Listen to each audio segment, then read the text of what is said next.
The fact of the matter is, we are a military community. There are people who come here, there are people who leave here, but more importantly, there are people who stay here. They raise their families here. They work in our communities. Their children grow up here. And they are Savannahans, either by birth or by choice. This is probably the first time that I've actually experienced a truly symbiotic relationship where it's completely mutual. What happens inside the installation also affects what happens outside the installation.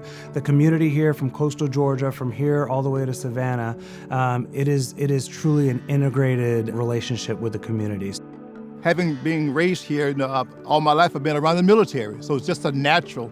In our community, there's no separation. You can barely tell where the Army line ends and where the civilian line begins.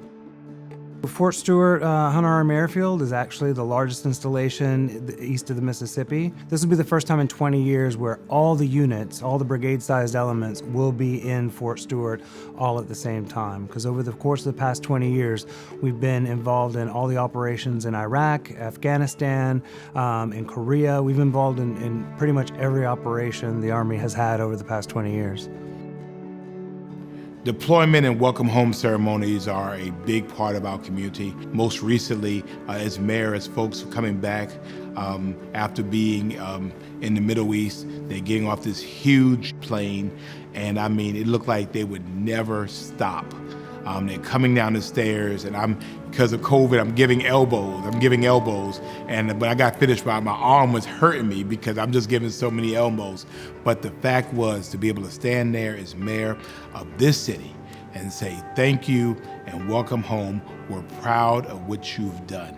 I think meant the world to them because it certainly meant the world to me. When it comes to deployment supporting the military, we have a very vibrant USO group here, and they kind of lead the way.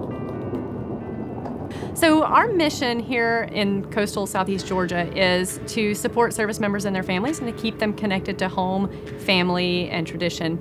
We do a lot of different things, but specifically here at Hunter Army Airfield, we support a lot of the incoming and outgoing deployment and redeployment flights.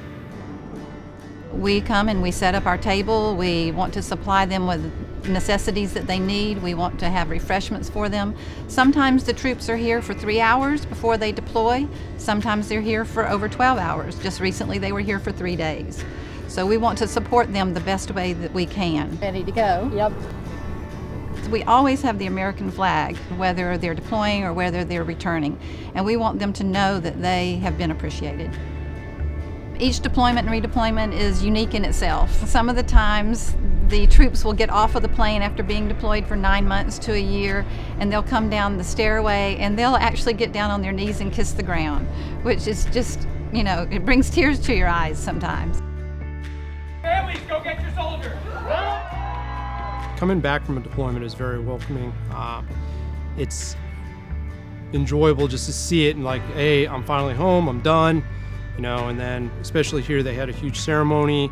The community is very welcoming. We had banners. We were able to march on the field. The band was here, and even just driving home, my wife had a big sign in the front yard. All the neighbors were very welcoming. Our military folks don't just live on base. They live in our neighborhoods. They live in our communities. They're our neighbors. They're our friends. They go to worship services with us. They work in our local communities. They're our teachers. They're our local heroes. When I came back, I was excited to see all the banners and just being welcomed home like another family. I've been in a lot of military communities and we've been stationed all over the place, and by far I think the Savannah and surrounding area communities, they have some of the most love and support for their service members in this area. Their kids are salutatories and valedictorians in our school systems. They're homecoming queens, the homecoming kings. So there are no lines of separation when it comes to the military family here. We make sure that we embrace them. That's just part of the Southern hospitality.